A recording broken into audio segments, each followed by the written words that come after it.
நம்ம சமுதாயத்தில்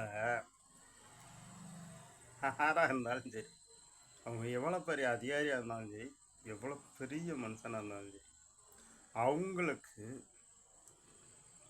ஒருத்தரால் பயன்படுற மாதிரி இருந்தால் அவங்கள வச்சு என்ன வேணாலும் செய்வாங்க. அவங்களுக்கு பயன்படலைன்னு வச்சுக்கோ, பல காரணம் சொல்லி ஒதுக்கி வச்சிருவாங்க, கேவலப்படுத்திடுவாங்க, விரட்டி விட்டுருவாங்க. உண்மை தானே? யோசிச்சு பாருங்க. எவ்வளோ பெரிய ஆளாக இருக்கட்டும், பெண்ணாக இருக்கட்டும், யாராக இருக்கட்டும், அவங்களுக்கு தகுந்த மாதிரி நம்ம நடந்துக்கணும். அவங்க சொல்கிறது தகுந்த மாதிரி நம்ம போடணும், வளைஞ்சு கொடுக்கணும். இல்லைன்னு வச்சுக்கோ, அவன் ஆள் சரியில்லையா, அவன் அப்படியா, இப்படியா அப்படின்னு சொல்கிறது உண்மை தானே?